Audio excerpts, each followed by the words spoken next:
مجھے امین شہیدی صاحب نے ابھی درست کیا، اور وہ ایک بڑا غلط العام ہے جو ہم بھی بولتے ہیں اور خود جو ہیں وہ بھی بولتے ہیں، اور صحیح اہل تشیع نہیں ہے، اہل تشیع ہے۔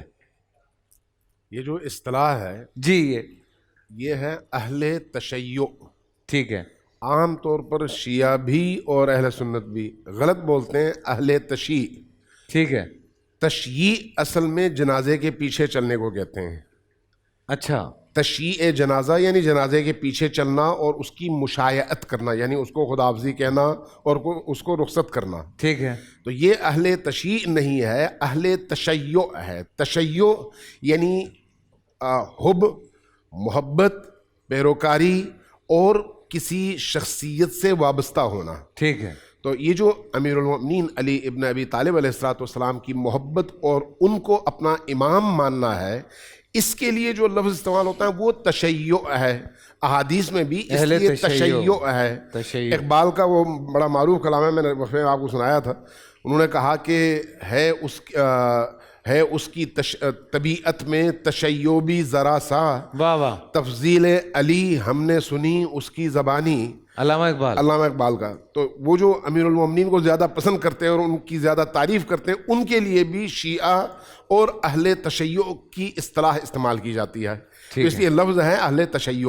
اہل تشیع تو آپ سن لیں، اگر میں یہ بولوں گا تو وہ تمام ہمارے جو شیعہ بھائی ہیں اس بات پہ ناراض نہ ہو۔ بات شروع ہو گئی تو پھر ہماری بھی لے لیجیے۔ جی جی، جیسے شہیدی صاحب نے کہا ہے کہ جن کے دلوں میں نبی علیہ السلام کے پیارے ویر حضرت مولا کائنات مولا علی پاک کی محبت ہو تو ان پر بھی شیعہ کا اطلاق ہوتا ہے۔ بنیادی طور پر جو لفظ شیعہ ہے یہ اس کا معنی ہوتا ہے گروہ، جس طرح قرآن مجید میں آتے ہیں وَإِنَّ مِن شِيعَتِهِ لَإِبْرَاهِيمَ، جماعت یا گروہ۔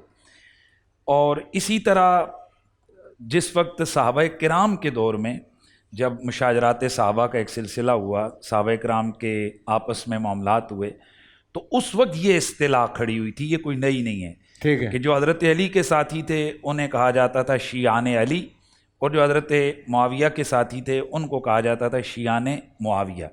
تو حضرت علی کے وہ جو شیعہ تھے وہ سارے ہی صحابہ تھے، کیونکہ اس معاملے میں سارے بدری صحابہ حضرت علی کے ساتھ تھے، اور سارے ہی جتنے انصاری صحابہ تھے وہ ساتھ تھے، حضرت معاویہ کے ساتھ 2-4 صحابہ کرام تھے۔ تو اس معنی میں کہ محبان علی کے معنی میں یہ اطلاق ادھر بھی ہوتا ہے۔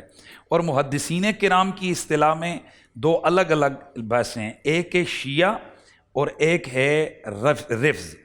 تو جس شخص کا میلان محبت آل بیت کی طرف ہوتا ہے تو محدثین کرام اس کے لیے لفظ لکھتے ہیں وفی کان فیہ تشیع، اس کے اندر تشیع تھا، یعنی اس پر محبت آل بیت غالب تھی۔ اور محدثین کے ہاں جس راوی میں یہ کمال ہو، یہ وصف ہو، تو یہ جرح نہیں تھی، یعنی یہ ایسی نہیں تھی کہ جس سے اس سے روایت لینے میں ہچکچایا جائے، بلکہ رفظ کا لفظ وہ استعمال کرتے تھے یا غالین کا لفظ استعمال کرتے تھے، جس کی وجہ سے وہ آل سنت کے محدثین کے ہاں وہ جرح بنتی ہے۔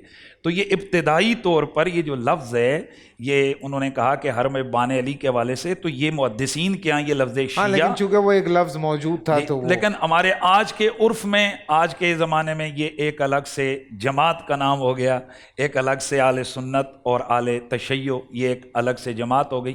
آج کے دور میں ہمارے ہاں یہ جو لفظ ہے تو یہ اس معنی میں نہیں میں ہے۔ تو یہ کہہ رہا تھا کہ بھائی ہم آئندہ اگر میں اہل تشیع بولوں گا تو میرے جو وہ بھائی یا بہنیں جو اہل تشیع سے تعلق رکھتے ہیں وہ ناراض نہ ہو جائیں کہ یہ کیا بول رہا ہے، غلط بول رہے ہیں، یہ غلط بول رہے ہیں۔ تو یہ نوٹ کر لیں بھائی، یہ ہمیں انہوں نے بتایا اور میں بولتا رہوں گا۔ اس میں ایک جملے کا اضافہ کروں، مفتی صاحب کے جملے میں بڑی خوبصورت انہوں نے بات کی، وہ سنی یا اہل سنت اور سنی نہیں ہو سکتا جب تک اس کے اندر اہل البیت کا تشیع موجود نہ ہو، واہ واہ واہ، محبت موجود نہ ہو۔ اسی طرح سے وہ شیعہ یا اہل تشیع سے وابستہ فرد شیعہ ہو نہیں سکتا جب تک سنت نبوی کو وہ دل و جان سے قبول نہ کرے۔ سبحان اللہ۔ اس لیے یہ دونوں صفات جو ہیں ایک مومن میں ہونی چاہیے، اس کے بغیر مومن نہیں بن سکتا۔ سبحان اللہ۔ پورا سال انتظار تھا مجھے، اس رمضان میں 30 دن